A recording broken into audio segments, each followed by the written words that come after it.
민주평화당이 6.13 지방선거 광주시장 후보로 김종배 전 국회의원을 확정했습니다. 광주시장 선거 더불어민주당 이용섭 후보, 민주평화당 김종배 후보, 정의당 나경채 후보, 그리고 민중당 윤민호 후보 이렇게 4파전으로 치러지게 됐는데요. 김종배 후보는 이 5.18 시민군 총위원장 출신으로 그 어느 때보다 이 5.18 진상규명에 대한 목소리들이 높은 요즘의 상황 속에서 더불어민주당의 압승이 점쳐지는 선거 구도에 변화를 이끌어낼 수도 있지 않을까 하는 생각도 듭니다. 민주평화당 김종배 광주시장 후보 연결돼 있습니다. 안녕하십니까? 아유, 안녕하세요. 네. 네네.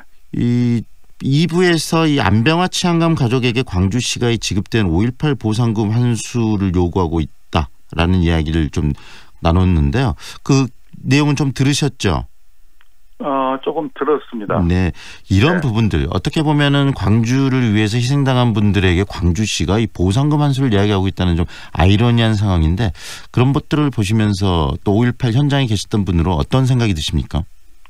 우리 안병화 그 경찰국장께서는 5.18 당시에 계엄군들에 의해서 광주 시민에게 발포하라는 명령을 받았는데 광주 시민에게 총뿌리를 겨눌 수 없다고 해가지고 거부하고 경찰들을 광주시에서 전부 다 외곽으로 퇴진을 시켰었는데 그 이후에 많은 고문과 어려움 속에서 지내다가 돌아가신 분입니다. 네. 어떤 형태로든지 광주시에서 그분에 대해서 배려하고 보상해야 된다고 봅니다. 네.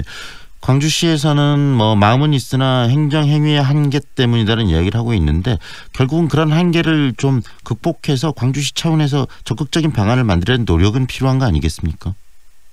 시에서 행정적인 문제가 뭐 어떤지는 모르겠습니다. 그러나 그 양반이 그 당시에 5.18 때 했었던 거는 우리 공무원 출신들에게는 굉장한 기감이라고 저는 생각되어집니다. 네. 그래서 시청에서 못하면 시민들 모금이라도 해서 그분에게 보상을 해야 되지 않냐 그런 생각이 들어집니다. 네, 그런 부분들 여러 가지 뭐 우리 사회의 어떤 모순적인 상황들을 또 극복하기 위해서 광주가 직접 나섰던 게 이 5.18이고요. 그 5.18의 현장에 우리 후보님이 계셨었는데 본격적인 얘기를 좀 나누면 좋겠습니다. 이 민주평화당 광주시장 후보로 출마를 하시게 됐는데 출마를 결심하시게 된 이유부터 들려주시겠습니까? 사실은 그 민주평화당의 지도부인 조배숙 대표, 천정배 의원님, 네. 정동영 의원님 등 여러분들께서 사실은 광주시장 출마를 여러 차례 권유를 해왔습니다. 네.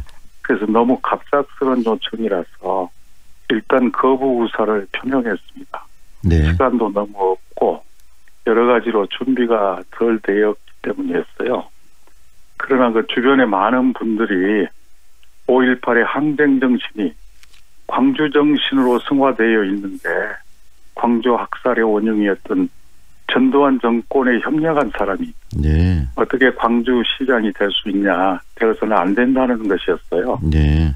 그리고 서울시장 후보, 경기지사 후보 등이 시민운동 내지는 민주화 운동을 했던 사람들이 민주당 후보로 공천이 되었는데 민주화의 성지라고 불리는 광주시장이 전두환 정권의 핵심인 청와대의 핵심 부서인 사정비서실에서 근무한 사람을 어떻게 광주시장으로 후보를 내놓을 수 있어야 하는 많은 사람들의 이야기였어요.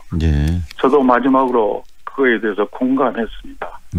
다른 어떤 이유보다도 광주의 정체성 확립과 광주 정신이 훼손되어서는 안 된다는 생각에서 최종적으로 결심하게 됐습니다. 네, 광주의 정체성이 확립된다는 말씀을 하셨고 또 결국 전두환 정권의 협력자 이런 이야기를 하셨는데 그 이야기를 좀 더 구체적으로 하신다면 지금 더불어민주당 후보에 대한 이야기신가요?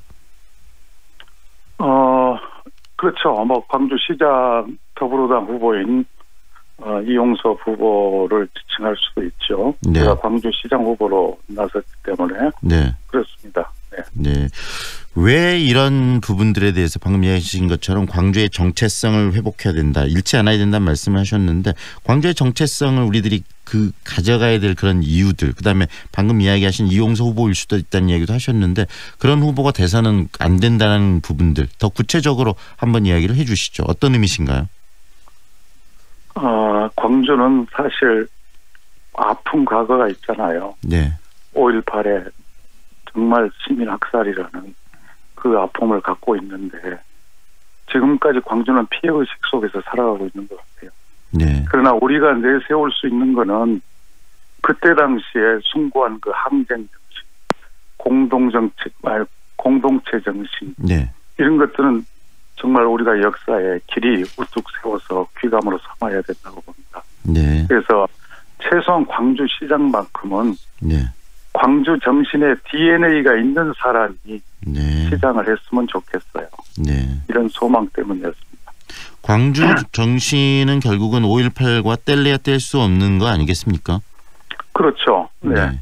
우리 지금 후보께서도 5.18 당시 시민군 총위원장으로 활동하셨고 그 신군부의 이 악랄한 그런 뭐 진압 과정에서 저항을 하셨는데요. 5.18 정말 38주기 이제 정말 얼마 남지 않았는데 이렇게 후보로 나오시면서 더 감회가 새로우실 것 같아요. 어떻습니까? 네, 그렇습니다. 예. 너무 감회가 새롭고요. 네. 참 이 짧은 시간에 그 많은 아픔과 처절함을 어떻게 다 말씀드릴 수 있겠습니까? 네. 5월 항쟁 기간 처음부터 끝까지 분노와 슬픔을 반복하면서 네. 그 당시에 투쟁했었습니다. 네. 신군부의 그 무차별한 잔인 학살로 난리통이었잖아요. 네. 우선 그 당시에 사망한 시신들을 관도 없었어요. 네. 입관부터 해가지고 가족들을 확인시키고 확인된 사람은 상무관에 안치시키는 작업을 제가 주로 했습니다. 네. 그리고 시민들이 총을 들고 있었기 때문에 치안 부재 상태였었어요. 네. 자체 치안 유지팀들을 만들어가지고 강도 한 건이 없는 정말 아름다운 광주 네. 항쟁을 저희들이 만들었습니다. 네. 그러나 이제 한 가지 지금 네. 그 한으로 남아 있는 거는 네. 그때 당시 이제 시민들이 여름도 되고 그래서 그 좀 어려웠어요. 보관하기가 상무관에 안치돼 네. 있었는데 네.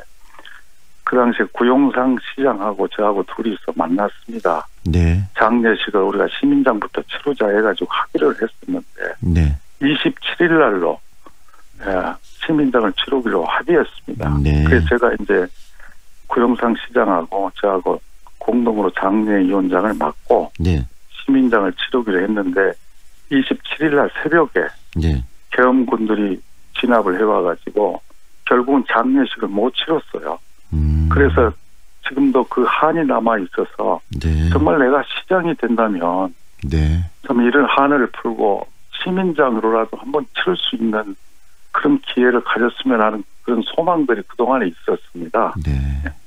지금 후보님 방금 말씀하신 것처럼 이 시장과 27일 날 이 돌아가신 분들의 장례를 치르기로 했는데 신군부는 바로 27일 날 새벽에 도청 진압 작전을 실시한 거네요.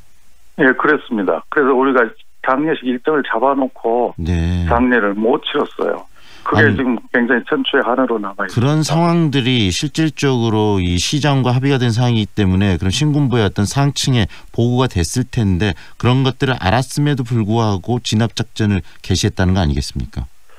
제가 봤을 때는 5월 25일 날 저녁부터 우리들이 그 투쟁위원회로 다시 재결성을 했어요. 항쟁지도부를. 네. 그래가지고 조직적으로 좀 투쟁할 태세를 갖추었는데 그런 시민장하고도 맞물려 있고 그래서 네. 26일 날 자정을 넘기고 27일 날 새벽에 네. 계엄군들이 저는 진압했다고 보고 있어요. 네. 우리 후보께서는 그래서 또 5.18과 밀접한 인연이 있기 때문에 또 5.18 사형수라고 불리기도 하신다고 들었습니다.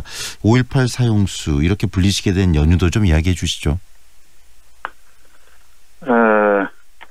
5.18 사형수라고 그러는데 사실은 저희들이 그 마지막에 도청 안에서 한 200여 명이 남아 있었어요. 네. 한 4,500명 있었는데 그날 저녁에 계엄군들이 들어온다고 그래가지고 한 절반 정도가 빠져나갔습니다. 네. 그래서 200명들이 남은 우리 그 총기들을 들고 지켰었는데 그때 당시에는 군인들이 뭐 30수여단, 70수여단, 11공수여단, 박준병 24단, 31사단, 네. 전투교육사령부 이 팀들이 합동으로 저희들 현대 무기를 들고 작전해 오는데 우리는 그 카빈 소총을 들고 한 네. 200명이 저항을 했어요. 네. 도가내든 지었고 굉장히 어려울 때였습니다. 그때 17명이 죽었어요. 네. 그 과정에서 군인들이 들어온다고 그러니까 저희들끼리 논의를 했는데 여기서 투쟁할 수 있는 사람만 남고 자신 없는 사람은 집에 돌아가라고 했는데 200명 남았습니다. 네. 그리고 온건파들은 모기를 반납하고 더 이상의 희생을 줄이기 위해서 투항하고 나가자고 주장했는데 저는 우리의 요구사항이 하나도 관철되지 않고 광주 시민을 폭도라고 매도하고 있는데 사과 한마디도 받지 않고 우리가 어떻게 총을 반납하고 투항할 수 있어야 하고 저는 끝까지 네. 주장했었던 강경파였습니다. 네. 그래가지고 지금에 와서 생각하면은 그때 모기를 반납하고 투항했으면 17명이 안 죽었을 거예요. 그 현장에서 네. 17명이 죽었는데 그 17명의 죽음이 우리 광주 정신이라고 저는 봅니다. 불의에 끝까지 투항하지 않고 투쟁하는 정신, 네. 이게 저는 광주 정신이라고 보고 있어요. 네. 그래서 이후 재판을 받으시고 사형 언도를 받으셨던 거 아니겠습니까?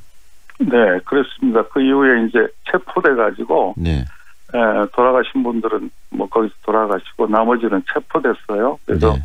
상무대 영창으로 끌려가 가지고 거기서 재판을 받았는데 군사 재판에서 변호사 한 사람도 우리가 선임 못했어요. 네. 기자 한 사람도 들어와 가지고 사진 한 컷도 지금 남아 있지 않습니다. 네. 재판 관계. 네. 그 외로운 재판들을 받으면서 그때 군사법정에서 제가 사형 선고를 받았습니다. 네.